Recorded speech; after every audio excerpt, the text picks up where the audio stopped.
तो आज इस वीडियो में इस वन शॉट में आपको इस इलेक्ट्रिसिटी से रिलेटेड जितने भी कॉन्सेप्चुअल डाउट्स हैं वो सारे क्लियर हो जाएंगे, क्योंकि ओम्स लॉ का कॉन्सेप्ट, उस पर बेस्ड न्यूमेरिकल, यानी अगर ये समझ में नहीं आया तो वो भी समझ में नहीं आएगा, और कुल मिला के जो है आपको 13 नंबर से हाथ धोना पड़ेगा, जो कि आप बिल्कुल भी रिस्क नहीं ले सकते। क्या तुम्हें भी यही लगता है कि क्लास 10 साइंस का सबसे बड़ा हेडेक है ये electricity chapter?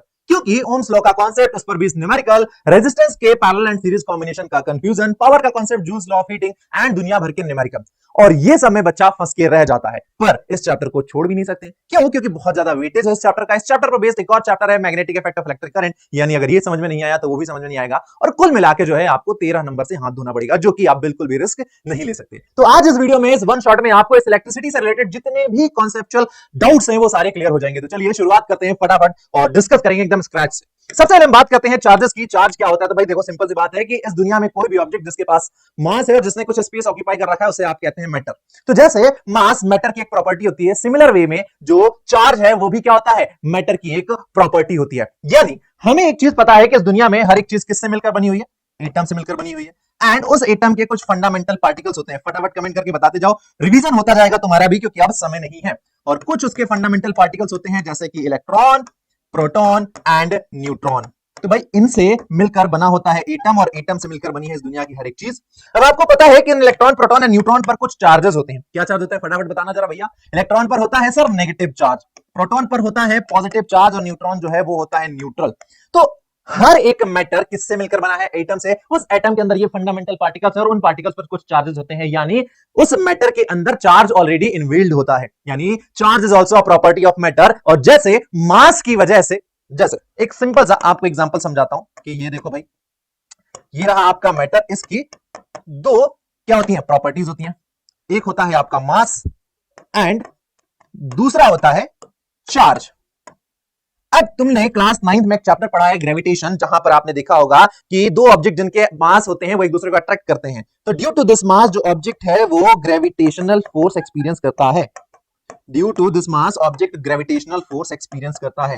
And due to this charge, जब चार्ज को हम किसी जगह पर रख देते हैं, यानी चार्ज रखा हुआ है, तो उस पर एक चार्ज लगता है, रेस्ट चार्ज पर, इलेक्ट्रोस्टैटिक। इलेक्ट्रोस्टैटिक यानी कोई बॉडी इलेक्ट्रोस्टैटिक फोर्स फील करती है due to the charge, and वही बॉडी आपका ग्रेविटेशनल फोर्स फील करती है ड्यू टू द मास, और ये दोनों ही मैटर की एक प्रॉपर्टी होती है।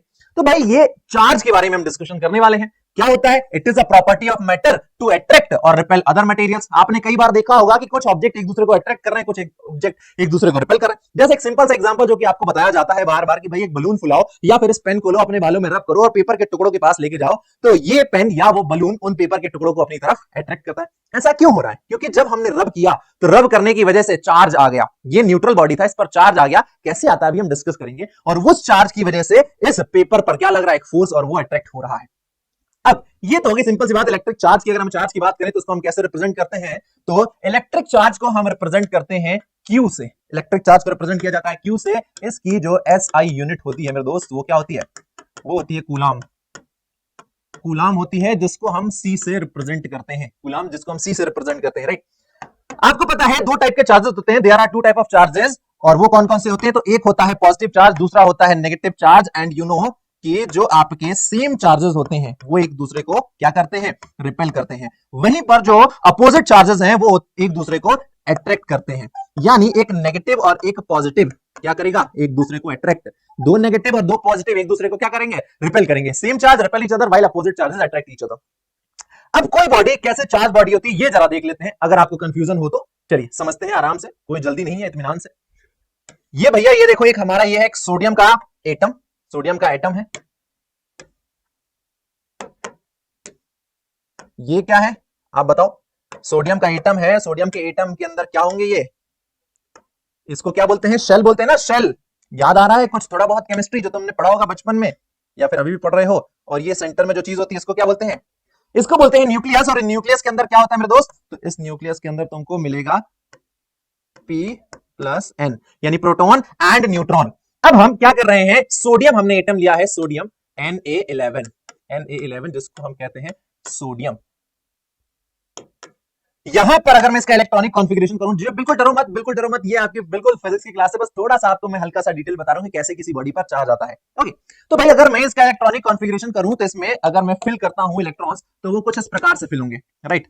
फर्स्ट सेल में 2 इलेक्ट्रॉन, फिर उसके बाद 8, 1 2 3 4 5 6 7 और 8, और आउटर मोस्ट सेल में होता है 1 इलेक्ट्रॉन। ये होता है 2 8 10 और 1 11, 11 इसमें इलेक्ट्रॉन होते हैं, 11 प्रोटॉन होते हैं। अभी क्या है, ये है एक न्यूट्रल एटम, ये है एक न्यूट्रल एटम, इसका मतलब इसके अंदर है 11 proton and 11 electron, 11 proton 11 electron, इसीलिए क्या है, न्यूट्रल है। और ये चार्ज कब बनेगा, जब किसी भी रीजन की वजह से, ड्यू टू एनी रीजन इसमें से एक इलेक्ट्रॉन क्या हो जाए मेरे दोस्त, बाहर आ जाए। ड्यू टू एनी रीजन इसमें से एक इलेक्ट्रॉन बाहर आ जाए तो इस पर क्या होगा, ये पॉजिटिव एंड नेगेटिव का जो बराबरी है वो कम हो जाएगा, और इसमें से एक इलेक्ट्रॉन बाहर आने की वजह से या फिर अंदर आने की वजह से इसमें चार्ज एक्यूमुलेट हो जाएगा। तो हो क्या रहा है कि ये जो आउटर मोस्ट सेल का इलेक्ट्रॉन है वो बाहर आ गया ड्यू टू एनी रीजन। अब अगर मैं यहां पर देखूं तो प्रोटॉन कितने हैं, 11 प्रोटॉन है, एंड इस पे जो है इलेक्ट्रॉन कितने हैं, 10 इलेक्ट्रॉन है जिनका नंबर बराबर नहीं है, और अगर बराबर नहीं है तो ये बॉडी चार्ज बॉडी हो जाएगी। यहां पर न्यूट्रल है, उस केस में प्रोटॉन का नंबर इलेक्ट्रॉन के नंबर के बराबर होना चाहिए, क्योंकि जितना चार्ज प्रोटॉन पर होता है उतना इलेक्ट्रॉन पर, तो ये दोनों बैलेंस कर देंगे। पर इस केस में हुआ क्या कि इस सोडियम ने एक इलेक्ट्रॉन को लूज कर दिया, एक इलेक्ट्रॉन का लॉस हो गया, एक इलेक्ट्रॉन का लॉस हुआ, तो अब इसके पास बचे 11 प्रोटॉन और 10 इलेक्ट्रॉन, यानी अब इस पर क्या आ गया, एक प्लस का चार्ज आ गया, और ये बन जाएगा सोडियम आयन, और इसको हम रिप्रेजेंट करेंगे ऐसे, ये कहलाएगा हमारा सोडियम आयन। अब यहां पर ये क्या कर रहा है, इलेक्ट्रॉन को लूज कर रहा है, इलेक्ट्रॉन लूज कर रहा है तो पॉजिटिव चार्ज आ रहा है। अगर सेम ये इलेक्ट्रॉन गेन करता तो क्या होता, इलेक्ट्रॉन गेन करता तो इस पर आता नेगेटिव चार्ज। चलो इस वाली घटना को हम एक बार फिर से देख लेते हैं। ये हमने सोडियम का एग्जांपल लिया था, यहां पर हम एग्जांपल ले लेते हैं आपके क्लोरीन का, क्लोरीन 17, क्लोरीन का अगर हम एग्जांपल लेते हैं तो यहां पर कितने आउटर मोस्ट में इलेक्ट्रॉन हो जाएंगे, 7, 2 3 4 5 6 7। इसने क्या किया, एक इलेक्ट्रॉन ले लिया, मतलब एक इलेक्ट्रॉन का इसने गेन किया, और गेन करने की वजह से अब इसके आउटर मोस्ट सेल में 8 इलेक्ट्रॉन होगा, 1 2 3 4 5 6 7 8। ये क्या कहलाएगा आपका, ये बन जाएगा Cl माइनस, ये बन जाएगा Cl minus, chlorine ion, chlorine ion. अगर हम यहां पर प्रोटॉन की संख्या देखें और इलेक्ट्रॉन की संख्या देखें तो क्या हो जाएगा दोस्त, यहां पर 17 प्रोटॉन है और 18 हो गए हैं इलेक्ट्रॉन। यहां पर क्या था, यहां पर नंबर बिल्कुल क्लियर था, नंबर क्लियर था, यानी यहां पर 17 प्रोटॉन थे, 17 इलेक्ट्रॉन थे, 17 प्रोटॉन 17 इलेक्ट्रॉन थे, तो ये न्यूट्रल था क्लोरीन। बट इसने जब एक इलेक्ट्रॉन लिया तो ये क्या हो गया, चार्ज हो गया, और इस पर नेगेटिव चार्ज हो गया। तो this is how a body charge. और हम कैसे कहेंगे कि बॉडी क्यों चार्ज होती है, तो बॉडी चार्ज होती है due to the transfer of electron, body charge due to transfer of electron. तो कहीं भी अगर इलेक्ट्रॉन का ट्रांसफर हो रहा है तो इलेक्ट्रॉन के ट्रांसफर की वजह से एक न्यूट्रल बॉडी चार्ज बॉडी बन जाती है। तो जब ये पेन को रब करते हैं तो इलेक्ट्रॉन्स का ट्रांसफर होता है एक जगह से दूसरी जगह, और बॉडी पर चार्ज आ जाता है, और वो चार्ज उस बॉडी को क्या करता है, फोर्स फील करवाता है। नाउ अब ये जो चार्ज हमारा है जिसके बारे में हमने इतना चर्चा किया, अगर हम किसी चार्ज को किसी जगह पर रख देते हैं, कहीं पर भी आप रख दो, तो क्या होगा दोस्त, वो चार्ज अपने आसपास एक रीजन, एक एरिया क्रिएट कर लेगा जहां पर उस चार्ज के इफेक्ट को फील किया जा सकता है, महसूस किया जा सकता है। और वो रीजन, वो दायरा उस चार्ज के आसपास का जहां पर उसके इफेक्ट को महसूस किया जा सकता है, वो कहलाता है उसका इलेक्ट्रिक फील्ड। जैसे कि आप जिस मोहल्ले में रहते हैं, आपकी मोहल्ले में आपकी पहचान है, दबदबा है, रौब है आपका, भाई किसके घर जा रहे हो, अमन भाई घर जा रहे हैं, चलो छोड़ के आते हैं, तो अमन भाई का दबदबा है, वर्चस्व बना के रखा है। तो जिस रीजन में आपने बना के रखा ना, वो आपका क्या कहलाएगा, वो कार्य क्षेत्र, जहां तक आपका दबाव महसूस होता है। मुख्यमंत्री जो है एक स्टेट के रूल्स को बना सकता है, रेगुलेट कर सकता है, अपने स्टेट के बाहर उसकी पावर्स नहीं काम करती हैं, तो उसका एक दायरा है। एक प्रधानमंत्री जो होता है वो एक देश से रिलेटेड समस्याओं का समाधान कर सकता है, अपने देश के बाहर उसके जुरिडिक्शन में चीजें नहीं आती हैं, तो वो उसका एक दायरा है, एक रीजन है। वैसे ही किसी भी चार्ज के आसपास वो एक रीजन क्रिएट कर लेता है जहां पर उसके इफेक्ट को फील किया जाता है। Electric charge when kept create a small area around itself where its effect can be felt, और वो एरिया कहलाता है इलेक्ट्रिक फील्ड, वो एरिया कहलाता है इलेक्ट्रिक फील्ड, राइट। अब इलेक्ट्रिक फील्ड समझ में आ गया, इलेक्ट्रिक फील्ड समझ में आ गया। अब हम बात करते हैं, चलिए, कि भाई क्वांटाइजेशन ऑफ चार्ज का मतलब क्या होता है। तो जस्ट अभी हमने देखा कि किसी भी बॉडी पर चार्ज जो एक्यूमुलेट हो रहा है वो हो रहा है due to transfer of electron, due to transfer of electron body पर चार्ज आ रहा है। अब मेरा आपसे एक सिंपल सवाल है कि ये बताओ कि क्या कभी ऐसा पॉसिबल होगा कि किसी बॉडी से आधा इलेक्ट्रॉन बाहर चला गया, या फिर बॉडी में आधा इलेक्ट्रॉन अंदर आ गया? भाई ऐसा तो पॉसिबल नहीं होगा सर, क्योंकि इलेक्ट्रॉन एक इंडिविजुअल क्वांटिटी है, या तो एक जाएगा, या दो जाएगा, या तीन जाएगा, या 4 5 6 7 8 9 10 जाएगा। कभी भी 10:30, 11:15, 9:15, 8:15, 6.5 ऐसे तो नहीं जाएगा ना, हाँ सर, तो नहीं आएगा। तो जब डेसिमल के फॉर्म में इलेक्ट्रॉन अंदर नहीं आ सकता है किसी एटम के, ना ही किसी एटम से बाहर जा सकता है, तो बॉडी पर जो चार्ज एक्यूमुलेट होगा वो भी कभी डेसिमल के फॉर्म में नहीं हो सकता, वो भी कभी क्या नहीं हो सकता है, फ्रैक्शन के फॉर्म में नहीं हो सकता है, राइट। तो वो क्या होगा, वो डिस्क्रीट फॉर्म में होगा ऑलवेज, यानी वो एक नंबर के फॉर्म में होगा, Q बराबर NE, ये होता है क्वांटाइजेशन ऑफ चार्ज। यहां पर N क्या है, N है number of charge, number of charges. E क्या है, E है आपका charge on one electron, charge on one electron. अच्छा, एक चार्ज पर कितना इलेक्ट्रॉन होता है, फटाफट फटाफट फटाफट थोड़ा हाथ चलाओ, कमेंट बॉक्स में बताओ। ये होता है 1.602 इंटू 10 की पावर -19 कूलम। और ये जो n की वैल्यू है ना दोस्त, n की वैल्यू क्या होगी, n की वैल्यू होगी 1 2 3 4 या फिर इनफाइनाइट। n की वैल्यू डेसिमल में नहीं हो सकती, n की वैल्यू नेगेटिव नहीं हो सकती है, क्योंकि n जो है वो number of electrons, number of charges है कि भाई कितने चार्ज ट्रांसफर हो रहे हैं। क्या मार्केट से जाके तुम 2.5 किलो ला सकते हो, नहीं मारेगा तुमको अलग, भैया 2 ले ले, 6 ले ले, 3 ले ले, 12 ले ले, 2.5 क्या होता है। तो वही आपका क्वांटाइजेशन ऑफ चार्ज होता है कि चार्जर जो है हमेशा डिस्क्रीट फॉर्म में मिलते हैं। भैया चार्ज समझ में आ गया। Now what is electricity, electricity electricity देखो सिंपल सी बात है, इलेक्ट्रॉन, इलेक्ट्रिसिटी को आप समझने के लिए इलेक्ट्रॉन समझ लो, वैसे चार्ज होता है तो आप उसको इलेक्ट्रॉन समझो। अब दो प्रकार की इलेक्ट्रिसिटी होती है, एक तो हो गई आपकी स्टैटिक इलेक्ट्रिसिटी, देखो नाम में समझ में आ रहा है, स्टैटिक इलेक्ट्रिसिटी। स्टैटिक इलेक्ट्रिसिटी में दो वर्ड हैं, एक तो है स्टैटिक, स्टैटिक का मतलब है रेस्ट, और इलेक्ट्रिसिटी को आप क्या मान लो, इसको मानो चार्ज। दूसरा जो टाइप होता है वो होता है आपका करंट इलेक्ट्रिसिटी, करंट इलेक्ट्रिसिटी। अब इनमें क्या डिफरेंस होता है अभी तुमको मैं बताऊंगा। ये हो गया भाई करंट इलेक्ट्रिसिटी। करंट का मतलब होता है बेटा मोशन, यानी कोई चीज जो कि मोशन में है या फ्लो कर रही है, और यहां पर क्या है, चार्ज। अब देखो, जब आपके चार्जेस रेस्ट में हो, जब आपके चार्जेस रेस्ट में हो तो वो स्टैटिक इलेक्ट्रिसिटी कहलाएगा, जब आपके चार्जेस मोशन में हो तो वो करंट इलेक्ट्रिसिटी कहलाएगा। और कहां पर ऐसा देखने को मिलेगा, तो देखो इस केस में क्या कर रहे हैं, हम एक ग्लास रॉड को सिल्क के कपड़े से रब कर रहे हैं। ग्लास रॉड को जब सिल्क के कपड़े से रब करेंगे तो दोस्त फ्रिक्शन जनरेट होगा, चश्मा निकाल लेता हूं, और ड्यू टू द फ्रिक्शन क्या होगा, चार्जेस का ट्रांसफर होगा। अब होगा क्या कि इस सिल्क के कपड़े से इलेक्ट्रॉन, सॉरी इस ग्लास रॉड से निकल के इलेक्ट्रॉन कहां चला जाएगा, इस सिल्क के कपड़े पर जाएगा। तो आप देखेंगे इस सिल्क पर नेगेटिव चार्ज आ जाएगा, सिल्क के कपड़े पर, क्योंकि इस पे इलेक्ट्रॉन आ रहा है। ग्लास रॉड पर जो है पॉजिटिव चार्ज आ जाएगा, क्योंकि यहां से इलेक्ट्रॉन्स जा रहे हैं। अब दोनों ही चीजों पे, यानी ग्लास रॉड पे और सिल्क के कपड़े पर चार्जेस एक्यूमुलेट तो हो रहे हैं, बट ये चार्जेस जो है रेस्ट में है, चार्जेस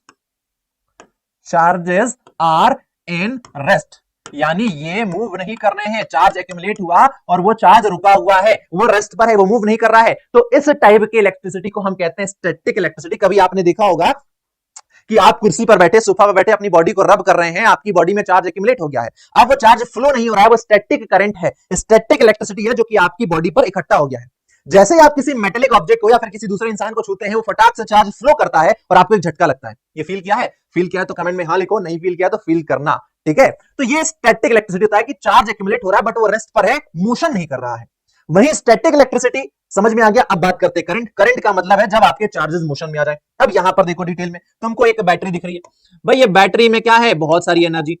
इस बैटरी से हमने वायर कनेक्ट किया और वायर से हमने बल्ब कनेक्ट कर दिया। जब इस बैटरी को ऑन करेंगे तो इस वायर से क्या होगा, इस वायर से करंट फ्लो होगा, इस वायर से करंट फ्लो होगा।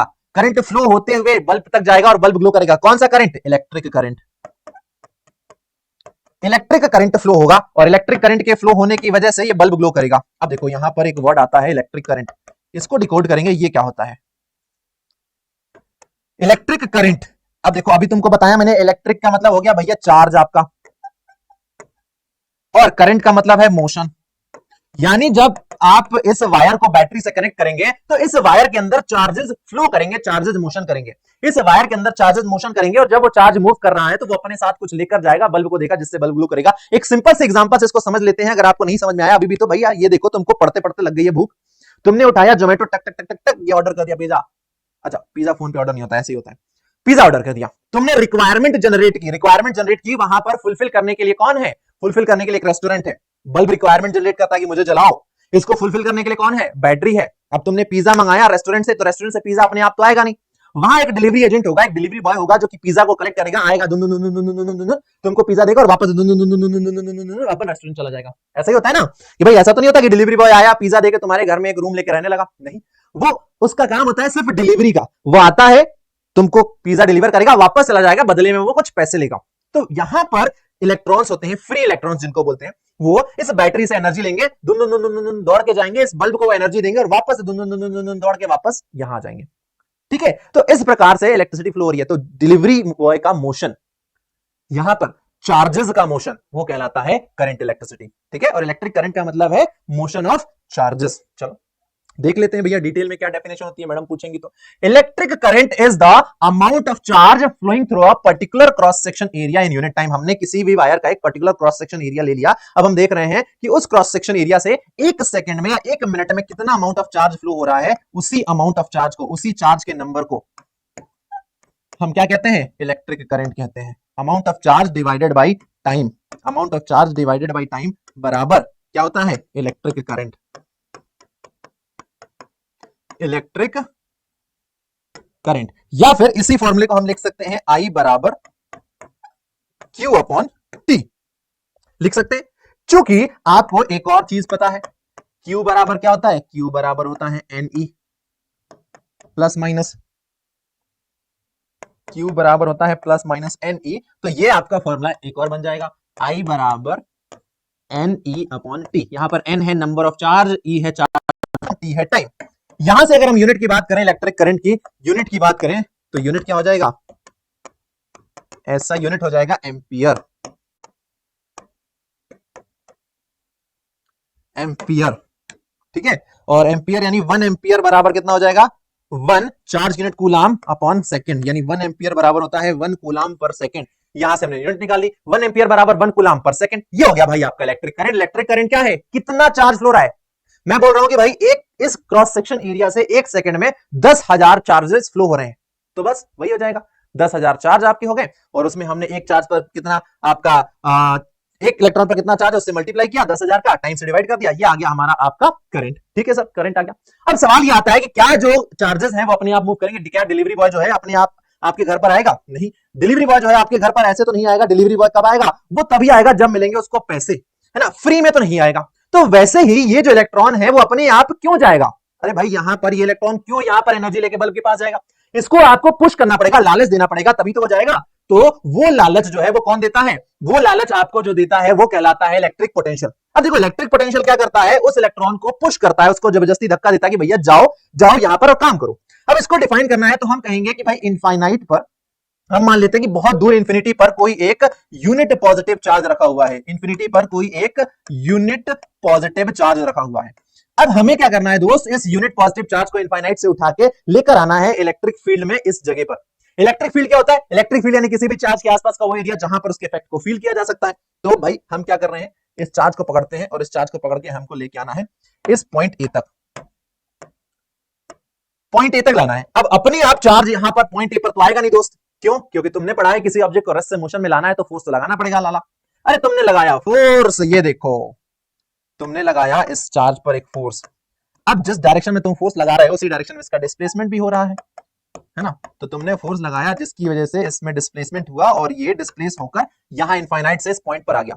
अब भैया फोर्स इंटू डिस्प्लेसमेंट क्या होता है लाला, फोर्स इंटू डिस्प्लेसमेंट तो होता है वर्क डन, यानी तुम इस चार्ज पर कर रहे हो वर्क डन, राइट, तुम इस चार्ज पर वर्क डन कर रहे हो उसको इनफाइनाइट से इलेक्ट्रिक फील्ड में यहां पर लाने के लिए।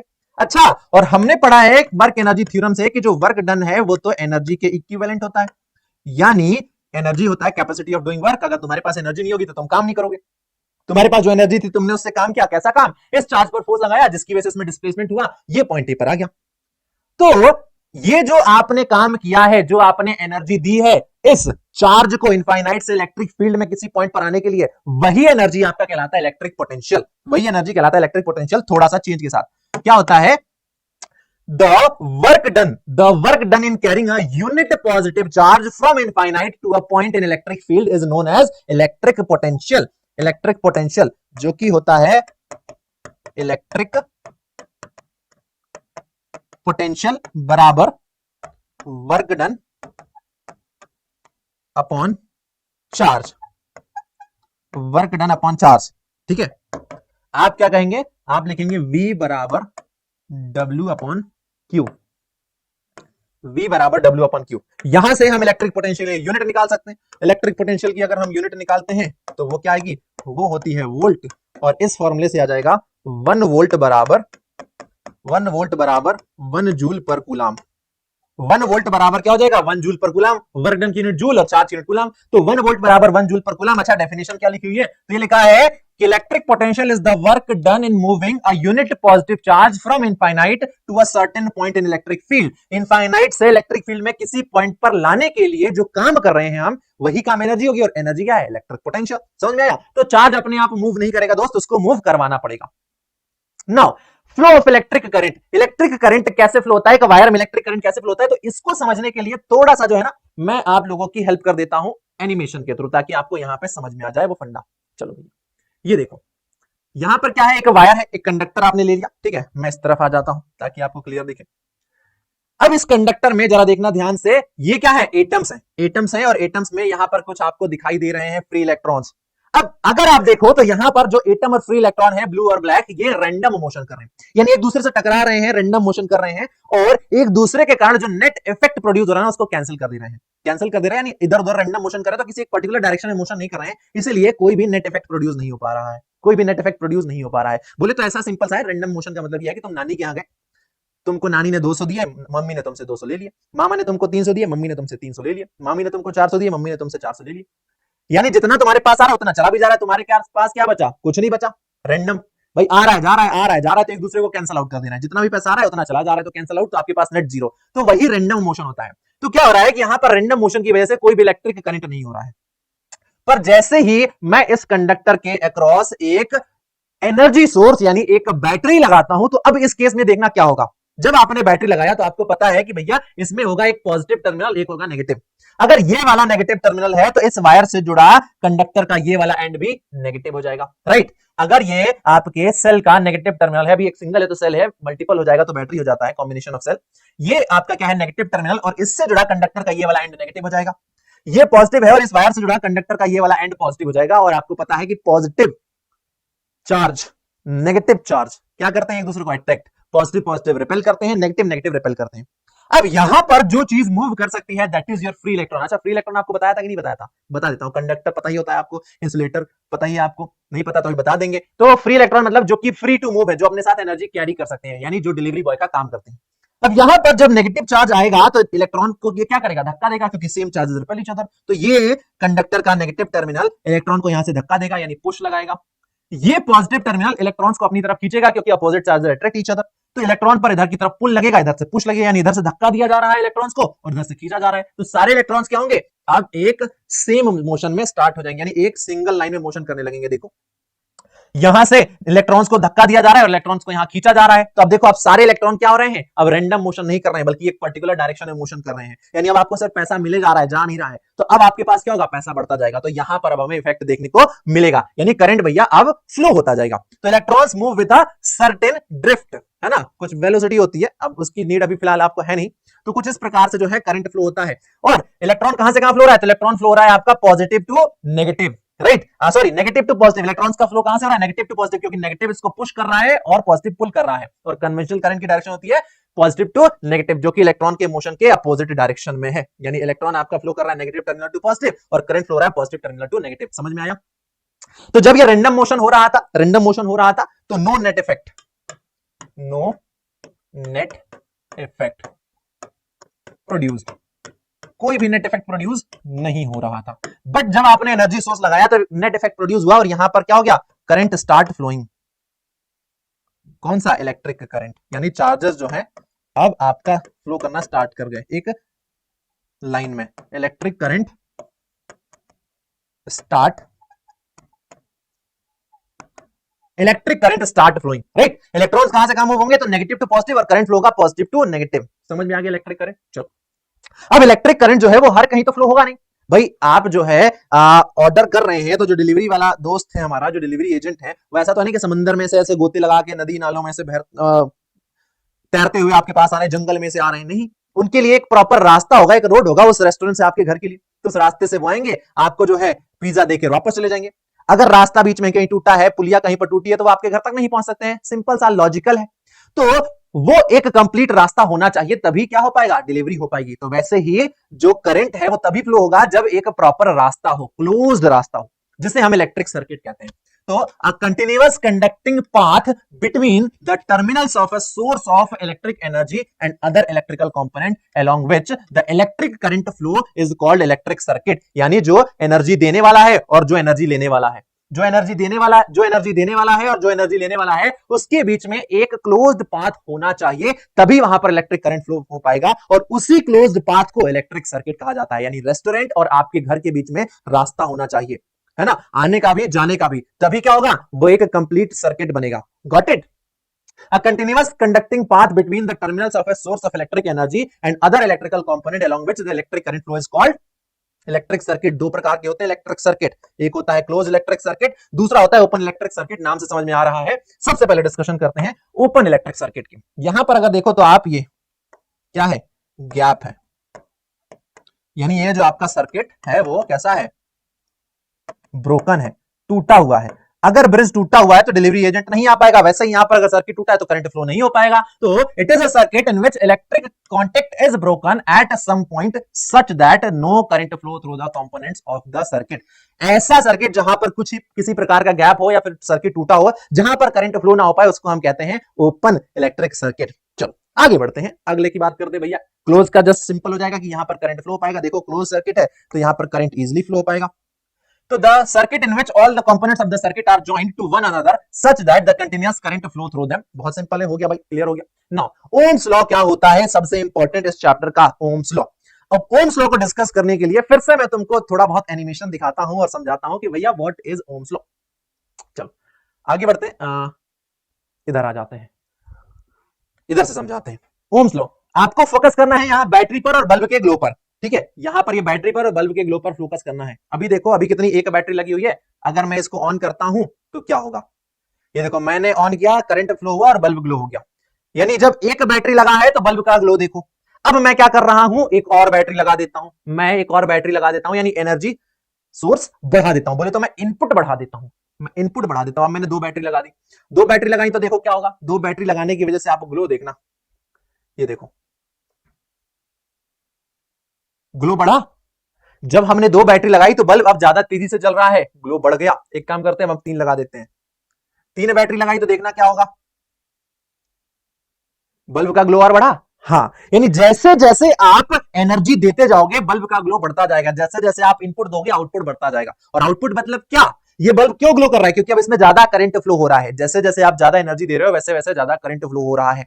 तो ओम्स लॉ यही कहता है कि अगर आप इस सर्किट में लगे कंडक्टर का फिजिकल कंडीशन सेम रखते हो, यानी ना तो आप इस कंडक्टर के वायर की लेंथ चेंज कर रहे हो, ना इसका एरिया चेंज कर रहे हो, ना इसका मटेरियल, और साथ ही साथ अगर आप इस वायर का टेम्परेचर भी चेंज नहीं करते हो, तो जितना करंट फ्लो होगा इसमें वो सीधे डिपेंड करेगा कि आप कितना बैटरी लगा रहे हो। बैटरी का वैल्यू बढ़ाते जाओ, करंट जो फ्लो हो रहा है सर्किट में वो बढ़ता जाएगा और इस बल्ब का ग्लो बढ़ता जाएगा। आपने देखा एक से कम ग्लो कर रहा है, दो से ज्यादा, तीन से और ज्यादा, चार से ज्यादा, पांच में फूट जाए, हो सकता है।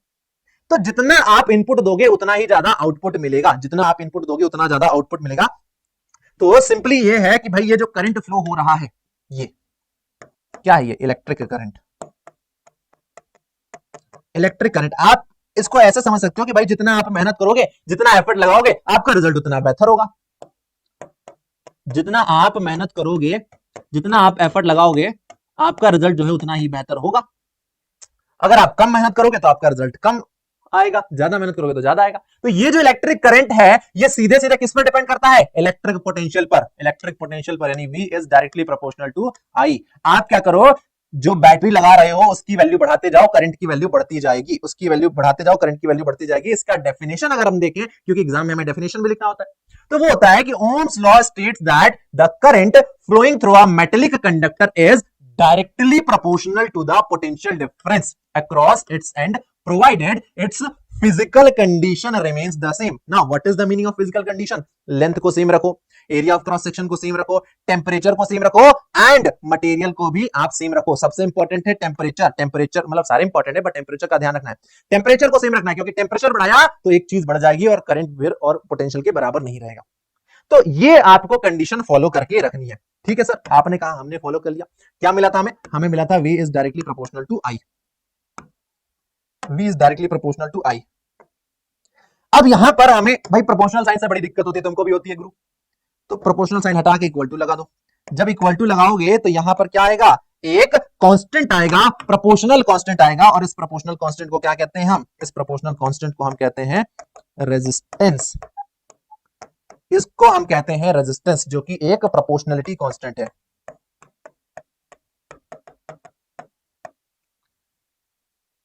प्रोपोर्शनलिटी कांस्टेंट है, राइट। अब ये जो है आपका यहां से ओम्स लॉ का फॉर्मूला आ गया, proportionality constant V is equals to I R। V is directly proportional to I, right. ये समझ में आ गया। अब रेजिस्टेंस की चर्चा हम करेंगे बाद में, फिलहाल अब देखो सिंपल सी बात है। अब मैं क्या करता हूं, यहां पर एक ग्राफ प्लॉट करता हूं, ग्राफ प्लॉट करता हूं, कौन सा, VI graph. VI graph plot करते हैं, देखना क्या होगा दोस्त।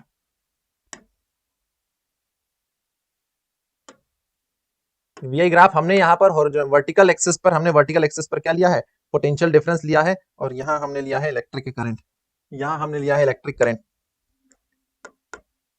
यहां हमने लिया है V किस में, इन वोल्ट, यहां हमने लिया है I यानी करंट इन एम्पियर। अब आपको एक चीज पता है, यहां पर देखो कि ये जो आपका रिलेशन है V is directly proportional to I, इसका मतलब क्या है, जैसे जैसे मैं पोटेंशियल डिफरेंस बढ़ाता जाऊंगा वैसे वैसे करंट का वैल्यू बढ़ता जाएगा, जैसे जैसे मैं पोटेंशियल डिफरेंस बढ़ाता जाऊंगा वैसे वैसे करंट का वैल्यू बढ़ता जाएगा।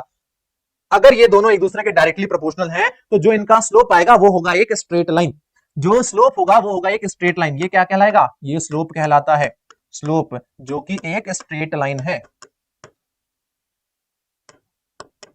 स्ट्रेट लाइन है। और VI ग्राफ का जो स्लोप है वो किसके बराबर होगा, slope of VI graph is equal to, slope of VI graph is equal to resistance, slope of VI graph is equal to resistance. कैसे, चलो बताता हूं। तो स्लोप का मतलब क्या होता है, स्लोप का मतलब होता है चेंज इन Y एक्सिस और divided by change in X axis.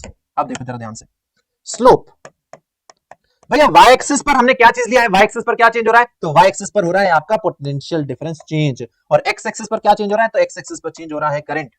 जो हमें एक फॉर्मूला मिला था ओम्स लॉ से, वो क्या मिला था, V बराबर I R। इस फॉर्मूले से R बराबर क्या हो जाएगा, V अपॉन I, R बराबर होगा V अपॉन I। तो यहां पर देखो V अपॉन I है, तो ये जो स्लोप है किसके बराबर हो गया, रेजिस्टेंस के, है ना।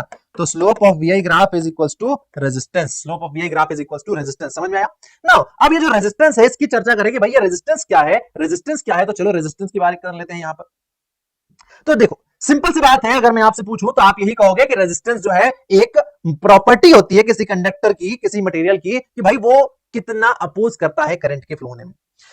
रेजिस्टेंस की वजह से कोई भी कंडक्टर जो है, कोई भी मटेरियल अपने अंदर से फ्लो होने वाले करंट को अपोज करता है, वो नहीं चाहता कि मेरे अंदर से करंट फ्लो। जैसे रेजिस्टेंस क्या हो सकता है, आप पार्टी में जाना चाहते हो, पिकनिक पे जाना चाहते हो, मम्मी ने रोक लिया, मम्मी रेजिस्टेंस हो गई।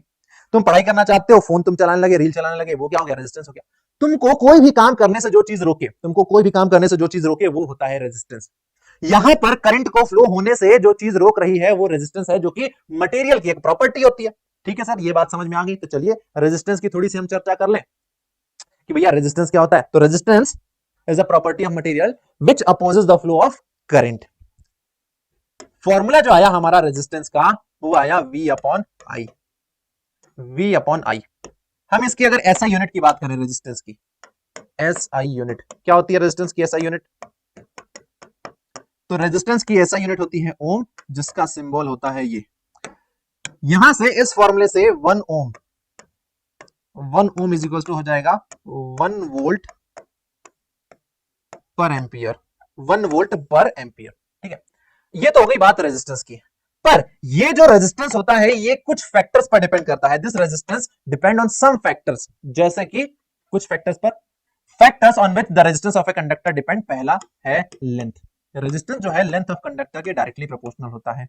L is length of conductor. यानी अगर आप लेंथ बढ़ाते जाएंगे कंडक्टर का तो रेजिस्टेंस बढ़ता जाएगा। सिंपल सी बात है, अगर 2 किलोमीटर तुम चल रहे हो किसी रास्ते पे तो एक्सीडेंट होने के चांसेस कम है, लेकिन अगर उसी रास्ते पे तुम 100 किलोमीटर चल रहे हो तो एक्सीडेंट होने के चांसेस ज्यादा है, क्योंकि भाई रास्ता जितना ज्यादा लंबा होगा टकराव होने के चांसेस उतने ज्यादा है। तो वैसे ही वायर का लेंथ जितना ज्यादा होगा उसमें जो करंट फ्लो हो रहा है उस पर उतनी ही ज्यादा बाधा आएगी। दूसरा, जो रेजिस्टेंस है वो किस पर डिपेंड करता है? तो रेजिस्टेंस डिपेंड करता है एरिया पर, बट वो इनवर्सली डिपेंड करता है area of cross section. Simple सी बात है, जितना चौड़ा रोड होगा उतने कम टक्कर होने के चांसेस है। भाई चौड़े रोड पे टक्कर कम होगा तो रेजिस्टेंस कम है, पतला रोड होगा तो टक्कर ज्यादा होगा, टक्कर ज्यादा होगा तो रेजिस्टेंस ज्यादा है। अब हम इन दोनों इक्वेशन को जब मिलाएंगे, हम दोनों इक्वेशन को मिलाएंगे तो क्या हो जाएगा? R is directly proportional to L by A. R is directly proportional to N by A. हमें भाई इस प्रोपोर्शनल साइन से बड़ी नफरत होती है। प्रोपोर्शनल साइन हटाएंगे, प्रोपोर्शनल साइन हटाएंगे तो हमें क्या मिलेगा? एक प्रोपोर्शनलिटी कांस्टेंट मिल जाएगा। हमें यहां पर मिला एक प्रोपोर्शनलिटी कांस्टेंट, ये कहलाता है रेजिस्टिविटी। इस proportionality constant is known as resistivity, और इसको हम क्या कहते हैं? इसका जो नाम होता है वो कहलाता है रो। ये कहलाता है रो। अगर हम बात करें इसके फॉर्मूले की तो इसका फॉर्मूला हो जाएगा रो बराबर R into A divided by L. हम अगर रेजिस्टिविटी की यूनिट की बात करें कि इसकी यूनिट क्या हो जाएगी रेजिस्टिविटी की, तो रेजिस्टिविटी की जो यूनिट हो जाएगी एसआई, वो हो जाएगी ओम मीटर। ओम मीटर, मीटर स्क्वायर और 1 मीटर से 1 मीटर कैंसिल, ओम मीटर हो जाएगा। ये हो गया रेजिस्टिविटी और ये रेजिस्टेंस हो गया। अब बच्चों को बड़ी प्रॉब्लम होती है कि सर ये रेजिस्टेंस एंड रेजिस्टिविटी जो है इसमें क्या डिफरेंस है? क्या ये दोनों सेम तो नहीं है? क्या ये दोनों सेम तो नहीं है? चलो तो हम इनके बीच का डिफरेंस निकाल लेते हैं। ये हो गया भाई आपका रेजिस्टेंस और ये हो गया आपका रेजिस्टिविटी, रेजिस्टेंस और ये हो गया आपका रेजिस्टिविटी।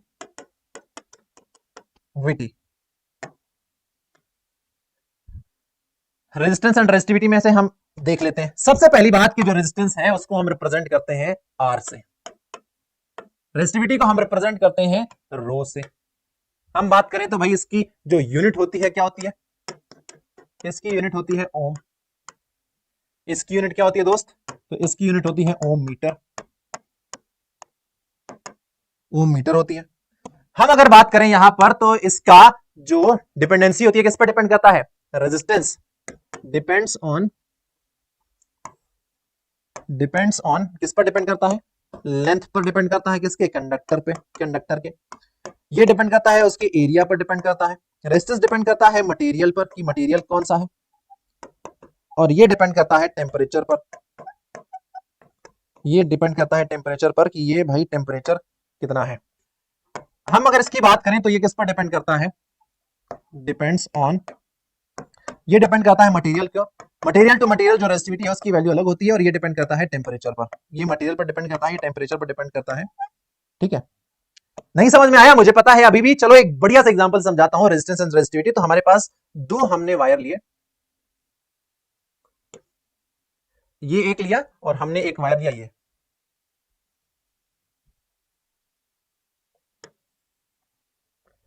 इस वायर का जो लेंथ है वो है L और एरिया है A। इसका जो लेंथ है दोस्त वो है 2.5L और इसका जो एरिया है वो है 4A। एरिया 4 गुना कर दिया, लंबाई हमने कर दी 2.5 गुना। दोनों ही मटेरियल जो है किसका बना हुआ है? दोनों ही जो वायर है ये बना हुआ है कॉपर का, यानी ये है कॉपर वायर और ये भी क्या है? कॉपर वायर है। अब देखो वायर दोनों का सेम है, मटेरियल सेम है ना? मटेरियल सेम है तो इसका जो रेजिस्टिविटी है वो क्या होगा? इसका जो रेजिस्टिविटी है वो होगा let's suppose rho C copper. हम जब इसका रेजिस्टिविटी निकालेंगे तो इसका रेजिस्टिविटी भी वही आएगा, क्योंकि मटेरियल तो आपका सेम है ना, मटेरियल आपका सेम है तो इसका रेजिस्टिविटी भी वही होगा, रो कॉपर के बराबर। बट जब हम रेजिस्टेंस निकालने जाएंगे तो डिफरेंस दिखेगा। इसका जब हम रेजिस्टेंस निकालेंगे तो इसका रेजिस्टेंस होगा rho copper into L upon A। वही जब हम इसका रेजिस्टेंस निकालेंगे तो इसका रेजिस्टेंस अलग होगा, क्योंकि डायमेंशन अलग है। इसका रेजिस्टेंस हो जाएगा रो copper into 2.5L upon 4A। तो आपने देखा कि रेजिस्टेंस जो है वो वायर के डायमेंशन पर डिपेंड करता है, वहीं अगर हम बात करें जो रेजिस्टिविटी है वो सिर्फ मटेरियल पर डिपेंड करता है। तो दोनों कॉपर है तो रेजिस्टिविटी सेम, बट दोनों का रेजिस्टेंस सेम नहीं होगा क्योंकि लेंथ और एरिया अलग अलग है। तो ये होता है basic difference resistance and resistivity में। आई होप समझ में आ गया होगा। अब ये जो रेजिस्टेंस है इनको हम इलेक्ट्रिक सर्किट में यूज करते हैं क्यों? अपनी रिक्वायरमेंट के हिसाब से कि भाई हमको यहां पर इतना ही करंट चाहिए तो हम करंट को ब्लॉक कर देते हैं।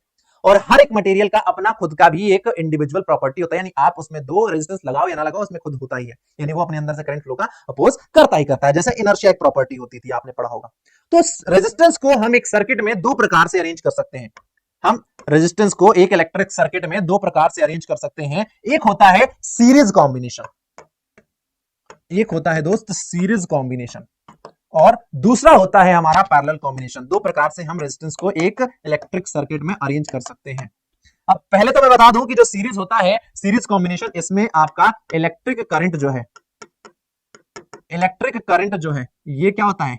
सेम होता है, इलेक्ट्रिक करंट सेम होता है। पैरेलल कॉम्बिनेशन की अगर मैं बात करूं तो यहां पर इलेक्ट्रिक पोटेंशियल सेम होता है, इलेक्ट्रिक पोटेंशियल जो है ये सेम होता है। अगर ये सेम होता है तो कुछ डिफरेंट भी होगा, हाँ बिल्कुल होगा। यहां पर इलेक्ट्रिक पोटेंशियल डिफरेंट होता है, इलेक्ट्रिक पोटेंशियल डिफरेंट होता है। यहां पर इलेक्ट्रिक करंट डिफरेंट होता है। क्या कह रहा हूं मैं? बात अगर पल्ले नहीं पड़ रही है तो कोई बात नहीं, अभी समझा दूंगा। इलेक्ट्रिक करंट डिफरेंट होता है। देखो, सीरीज कॉम्बिनेशन का मतलब होता है वन आफ्टर द अदर, यानी एक के बाद एक, वन आफ्टर द अदर यानी एक के बाद एक खड़े होना। जैसे आप खड़े हैं बहुत सारे अपने दोस्तों के साथ हाथ पकड़ के, एक दोस्त ने इधर हाथ पकड़ा, एक ने इधर, फिर आपका दोस्त का हाथ किसी और ने पकड़ा होगा, उसका हाथ किसी और ने, उसका हाथ किसी और ने। तो देखो मेरे दो अलग अलग लोग हैं, एक इधर है चिंटू, इधर है मिंटू।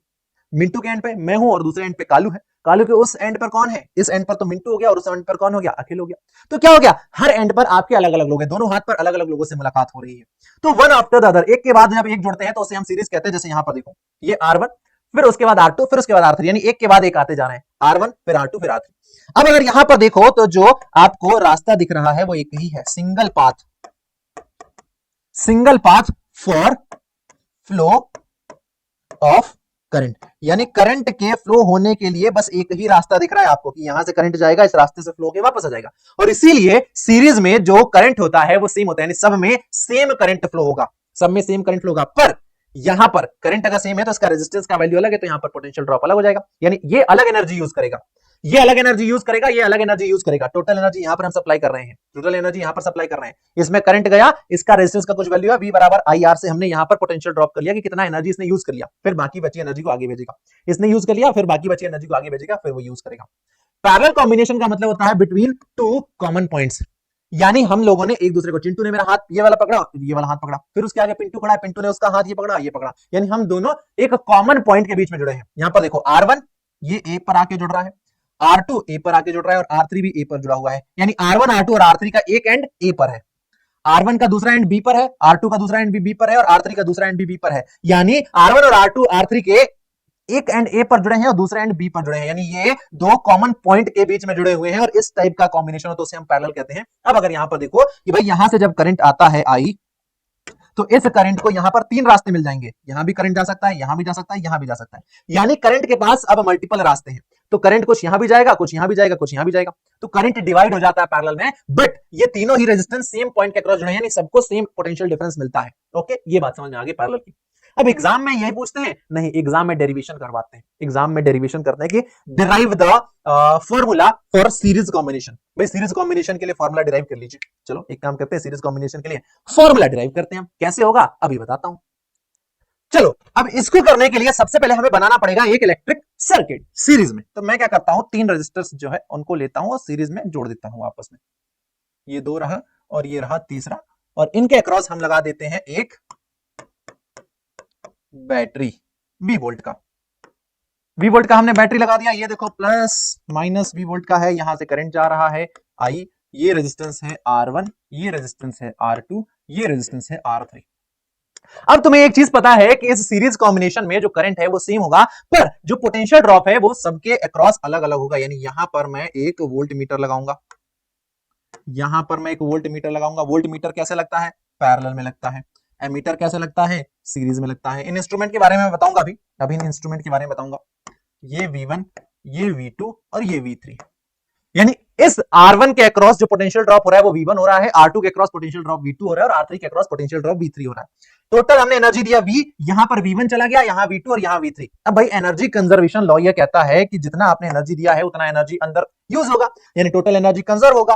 तो law of conservation of energy से हम कह सकते हैं ना V बराबर V1 plus V2 plus V3 होगा। कह सकते हैं कि नहीं कह सकते हैं? कह सकते हैं, ठीक है sir. Now from Ohm's law, from Ohm's law, ये हमने कैसे लिखा? तो ये हमने लिखा law of conservation of energy, law of conservation of energy से हमने ये लिखा। ओम्स लॉ क्या कहता है? ओम्स लॉ कहता है V बराबर आई आर, V बराबर आई आर कहता है ना ओम्स लॉ। हाँ जी, V बराबर आई आर कहता है। तो यहां पर हम देखो V1 का वैल्यू निकालेंगे। V1 का वैल्यू क्या है? इसमें I करंट फ्लो हो रहा है और इसका रेजिस्टेंस है R1, तो ये हो जाएगा IR1। V2 का वैल्यू निकालेंगे तो वो हो जाएगा IR2। सिमिलरली V3 का वैल्यू निकालेंगे तो वो हो जाएगा IR3। अब हमें करना क्या है कि ये जो V1, V2 और V3 का वैल्यू है ये उठा के हमें इक्वेशन 1 में रखना है। Now put the value of, now on putting, now on putting the value of, now on putting the value of V1, V2, V3 in equation 1, क्या होगा चेंज? तो देखो V बराबर V1 की जगह हमने रख दिया IR1 प्लस V2 की जगह हमने रखा IR2 प्लस V3 की जगह हमने रखा IR3। अब अगर यहां पर आप देख रहे हो तो I कॉमन आ गया, क्या बचा? R1 plus R2 plus R3। अब ये जो हमारा V वोल्ट का जो बैटरी है, हम क्या चाह रहे हैं कि हम इन तीनों को हटा के एक सिंगल रेजिस्टेंस लगाएं। हम यही चाहते हैं ना कि हम इन तीनों को हटा के एक सिंगल रेजिस्टेंस लगाएं और हम इस सर्किट को कुछ ऐसा बना दें कि बैटरी तो आपका सेम वही रहे, V वोल्ट का ही बैटरी रहे, ठीक है, और करंट भी वही फ्लो हो I। बस हम यही चाहते हैं। और वो तब होगा जब ये तीनों के बराबर एक इक्वल रेजिस्टेंस लग जाए, यानी जितना ये तीन रेजिस्टेंस मिलकर इफेक्ट क्रिएट कर रहे हैं उतना अकेला ये कर दे। हम इसको इसमें कन्वर्ट करना चाहते हैं। तो इस वाले से अगर हम देखें तो V बराबर क्या होगा? V बराबर होगा I इंटू आर इक्विवेलेंट या फिर R टोटल, जो आप लिखना चाहें। तो यहां पर मैं लिख दूंगा I into R equivalent. R total लिख दूं क्या? R टोटल लिख देता हूं, ज्यादा इजी हो जाएगा आपको, है ना। आपको इक्विवेलेंट अगर वर्ड समझ में नहीं आ रहा है तो आप R टोटल लिख दीजिए, R टोटल लिख दीजिए। तो ये हो जाएगा आपका R total, I into R total बराबर I ब्रैकेट में R1 plus R2 plus R3। अब अगर तुम देखो यहां पर तो क्या हो रहा है? I से I कैंसिल हो जाएगा और जो हमारा सीरीज कॉम्बिनेशन का R टोटल आया वो क्या होता है? वो होता है सम ऑफ इंडिविजुअल रेजिस्टेंस, यानी R1 plus R2 plus R3। ये हो जाएगा और यही हमें प्रूफ करना था, राइट, जो कि हमने प्रूफ कर लिया है। नाउ अब ये तो हो गया सीरीज का। अब हम बात करते हैं पैरेलल में। पैरेलल का प्रूफ करने के लिए अगेन हम एक सर्किट डायग्राम बनाते हैं और जिसमें हम क्या करते हैं? तीन रेजिस्टर्स को आपस में कनेक्ट करते हैं। ये हो गया हमारा पहला।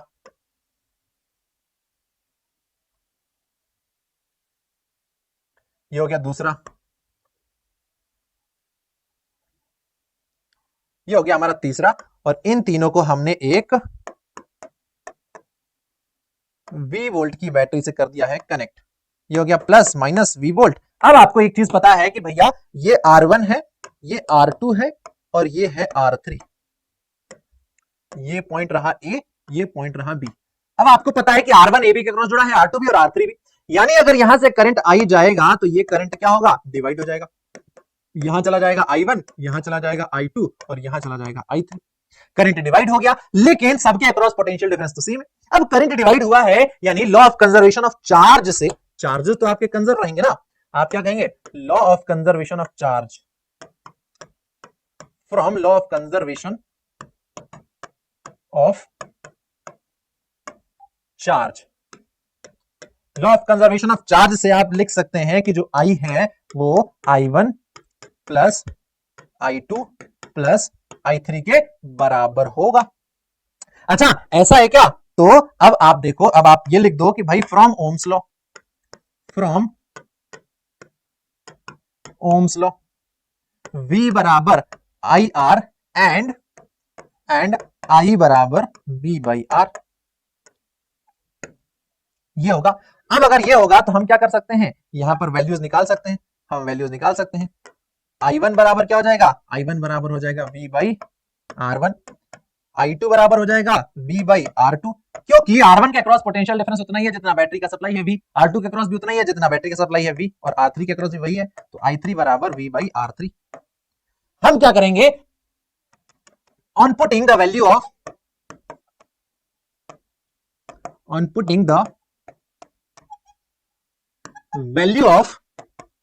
I1, I2, I3 in equation 1, हम क्या कर रहे हैं, इक्वेशन 1 में I1, I2, I3 का वैल्यू पुट कर दे रहे हैं।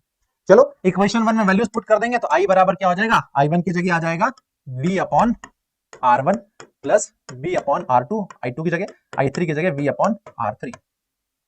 अच्छा हम क्या चाहते हैं, हम चाहते हैं कि हम इसको सिंप्लीफाई करके एक छोटे सर्किट में कन्वर्ट कर दें, हम इसको सिंप्लीफाई करके एक छोटे सर्किट में कन्वर्ट कर दें जिसमें आपका उतना ही पोटेंशियल डिफरेंस हो, करंट भी उतना ही फ्लो हो, और रेजिस्टेंस आपका क्या हो जाएगा, इन तीनों की जगह एक सिंगल लगा दे जो कि उतना ही इफेक्ट क्रिएट करे जितना तीन, यानी तीन मिलकर जितना इफेक्ट क्रिएट कर रहे हैं उतना एक सिंगल कर दें, यानी आर टोटल। अब यहां पर जब हम फॉर्मूला लगाएंगे तो V बराबर क्या होगा, V बराबर होगा आपका I इंटू आर टोटल, और यहां से I बराबर हो जाएगा V अपॉन आर टोटल, यहां से I बराबर हो जाएगा V अपॉन आर टी, तो I की जगह हम लिख देंगे V अपॉन आर टी, इधर से V कॉमन आ गया, 1 upon R1 plus 1 upon R2 plus 1 upon R3। अगर मैं देखूं यहां पर तो V से V कैंसिल हो गया और 1 अपॉन R टोटल जो है किसके बराबर आ गया, 1 upon R1 plus 1 upon R2 plus 1 upon R3 के बराबर आ गया। यानी जो पैरेलल कॉम्बिनेशन होता है उसमें जो टोटल रेजिस्टेंस होता है वो कैसे निकलता है, 1 अपॉन R टोटल बराबर sum of reciprocal of individual resistance, 1 upon R1 plus 1 upon R2 plus 1 upon R3। ये होता है दोस्त। क्या बात समझ में आई, समझ में आ गई बात? चल अगर इतनी बात समझ में आ गई तो आगे बढ़ते हैं और अब जो है आपको बताते हैं कुछ इंस्ट्रूमेंट के बारे में, है ना। इंस्ट्रूमेंट के बारे में सबसे पहले मैं बात करता हूं एमीटर, एमीटर। फिर एक आता है आपका वोल्टमीटर, वोल्टमीटर। अब आपको पता है कि एमीटर क्या करता है, measure electric current, measure electric current in the electric circuit.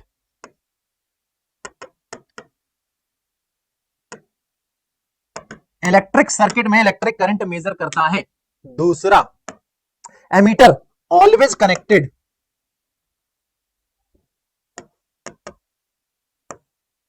Always connected in series, ये हमेशा सीरीज में कनेक्टेड होता है, ठीक है। इसका रेजिस्टेंस क्या होता है, नियरली जीरो होता है। वोल्टमीटर की हम बात करें तो वोल्टमीटर क्या करता है, मेजर पोटेंशियल डिफरेंस,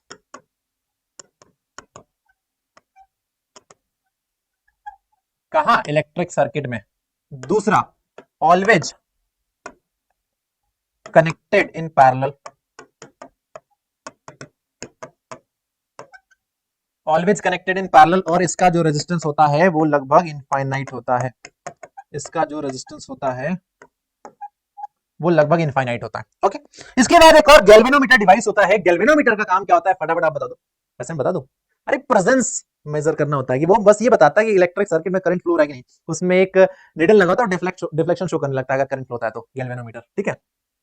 अब भाई जब भी आपने पढ़ा होगा कि किसी कंडक्टर में करंट फ्लो होता है तो वो करंट ऐसे ही फ्लो नहीं होता है, कुछ इफेक्ट प्रोड्यूस करता है मेरे दोस्त। और आपने क्लास 8 में पढ़ा होगा कि जब कंडक्टर फ्लो होता है तो केमिकल इफेक्ट प्रोड्यूस करता है, क्लास 8 में, कहां, सॉल्यूशन के अंदर। यानी जब किसी सॉल्यूशन में करंट फ्लो होता है तो केमिकल इफेक्ट प्रोड्यूस करता है, इलेक्ट्रोप्लेटिंग याद आ रहा है, बबल फॉर्मेशन, वो क्लास 8 में।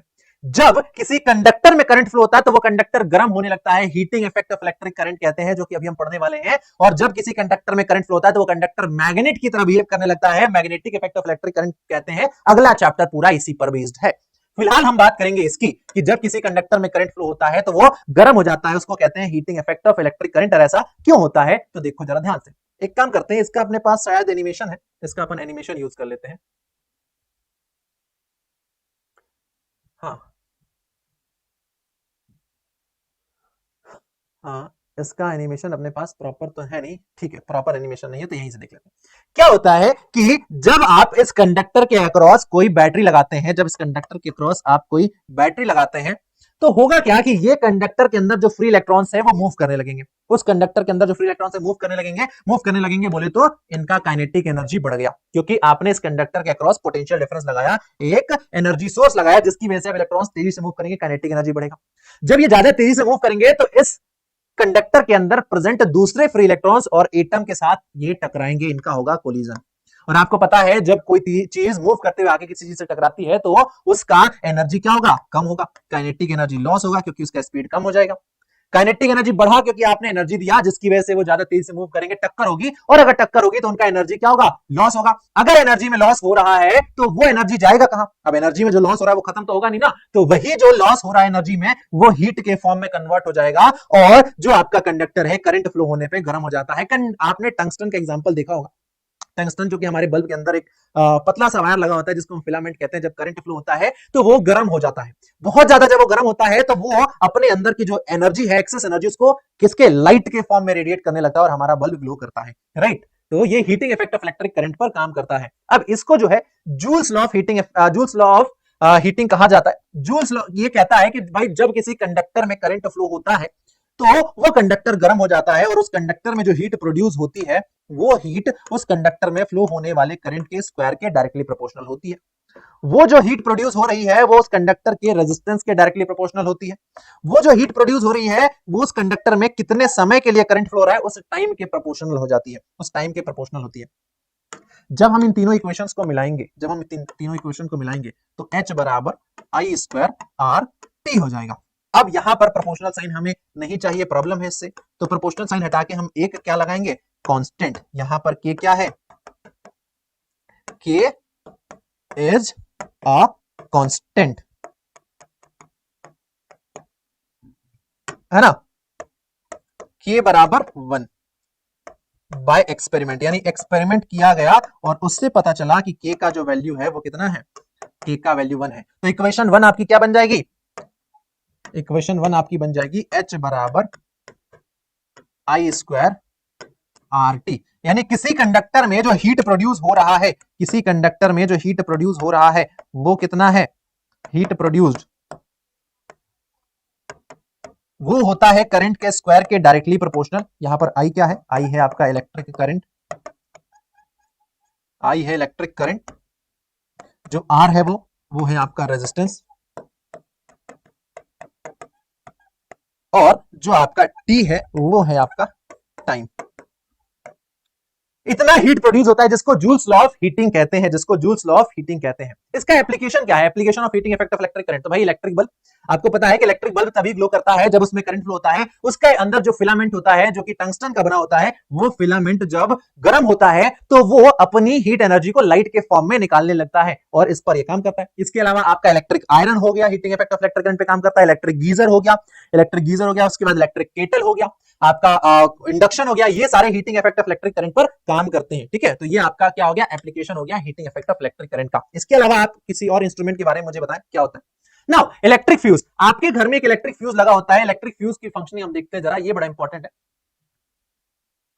देखो इलेक्ट्रिक फ्यूज क्या होता है, तो इलेक्ट्रिक फ्यूज एक सेफ्टी डिवाइस होता है जो कि हमारे घर में लगे इलेक्ट्रिकल अप्लायंसेस को सेफ गार्ड करता है। कैसे कि भाई हमारे घर में जो इलेक्ट्रिकल अप्लायंसेस लगे हैं, अचानक से उसमें फ्लो होने वाले करंट की वैल्यू अगर बढ़ जाए तो क्या होगा, due to the heating effect of electric current, जो हमारे इलेक्ट्रिकल डिवाइसेस हैं, जो अप्लायंसेस हैं, महंगे महंगे फ्रिज, कूलर, टीवी, एसी, वो सारे खराब हो जाएंगे। अब वो खराब हो जाएंगे तो बड़ा नुकसान होगा, तो उनको बचाने के लिए हम एक फ्यूज लगाते हैं, इस टाइप का इलेक्ट्रिक फ्यूज। क्या करता है तो देखिए जरा ध्यान से, इसको हमारे घर में जो भी इलेक्ट्रिक सर्किट होता है उसमें पहले ही कनेक्ट किया जाता है। ये बना होता है किसका, लेड एंड टिन का बना होता है। ये एक एलॉय का बना होता है जिसमें लेड एंड टिन होता है, जिसका मेल्टिंग पॉइंट कम होता है।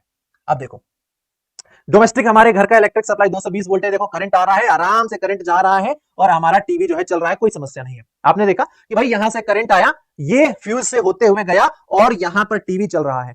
अब अचानक से अगर ये फ्लो होने वाला करंट का वैल्यू बढ़ जाए तो क्या होगा, इस टीवी में ज्यादा करंट जाएगा, जितनी उसकी कैपेसिटी है, जितनी उसकी लिमिट है उससे ज्यादा, तो ये टीवी जो है आपका खराब हो जाएगा। अब भैया टीवी खराब हो जाएगा तो 50-60 हजार का चूना लग जाएगा। ये देखो ज्यादा करंट आया और ज्यादा करंट की वजह से टीवी फट गया, खराब हो गया। अब ये खराब ना हो हमारे इलेक्ट्रिकल अप्लायंसेस, तो हम क्या करते हैं, एक फ्यूज लगाते हैं। और ये फ्यूज का काम क्या होता है कि जैसे ही एक सर्टेन लिमिट, यानी एक जो लिमिट होती है उससे ज्यादा करंट फ्लो हो, तो due to the heating effect of electric current, ये जो आपका फ्यूज वायर है ये गर्म होता है, गर्म होकर मेल्ट हो जाएगा और सर्किट को ब्रेक कर देगा, सर्किट टूट जाएगा। अब सर्किट देखो इनकम्प्लीट हो गया, आगे करंट फ्लो ही नहीं होगा, यानी इसने अपने आप को खत्म करके बाकी सबको बचा लिया। सेल्फ सेक्रीफाइसिंग एजेंट है, सेफ्टी डिवाइस की तरह यूज होता है। आई होप आपको इसका फंक्शनिंग समझ में आ गया होगा कि क्या होता है आपका electric fuse.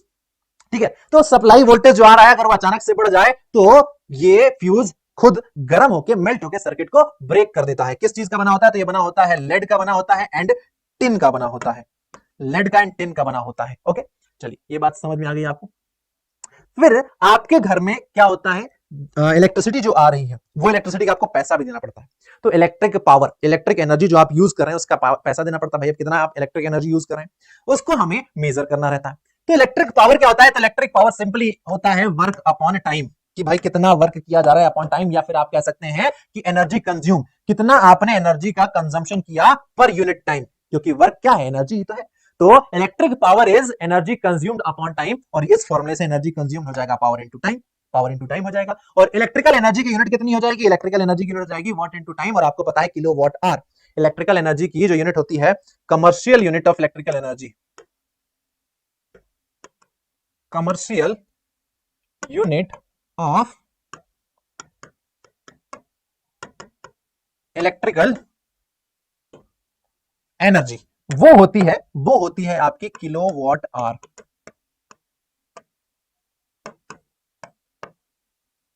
Kilo watt hour, जिसको हम रिप्रेजेंट करते हैं KWH से, और 1 किलो वाट आवर बराबर होता है 3.6 into 10 to the power 6 joule. 1 kilowatt hour बराबर होता है 3.6 into 10 to the power 6 joule. ये होता है commercial unit of energy, commercial unit of energy, और इतना ही आपको बिल देना पड़ता है। ठीक है, तो दिस इज हाउ हमने जो है आपका फर्स्ट चैप्टर इलेक्ट्रिसिटी, मतलब है तो आपका तीसरा चैप्टर, बट इस वन शॉट सीरीज में सबसे पहले हमने इसको कवर किया। देन इसके बाद हम magnetic effect of electric current करेंगे, देन उसके बाद लाइट, एंड देन उसके बाद human I and colourful world. तो थैंक यू वेरी मच बने रहने के लिए। आई होप कि आपको अच्छा लगा होगा लेक्चर, आपको समझ में आया होगा। अगर समझ में आया है तो कमेंट करके जरूर बताएं, अपने दोस्तों के साथ शेयर करें, एंड चैनल पर पहली बार आए तो सब्सक्राइब करें। मिलते हैं आपसे नेक्स्ट वीडियो में, तब तक के लिए tata bye bye, thank you very much. और हाँ, बहुत जल्दी ही वन शॉट के बाद आपको रैपिड रिवीजन भी मिलेंगे, यानी विद इन 15 मिनट आपको पूरा चैप्टर का जिस्ट मिलेगा। तो मिलते हैं आपसे नेक्स्ट वीडियो में, तब तक के लिए tata bye bye and love you all.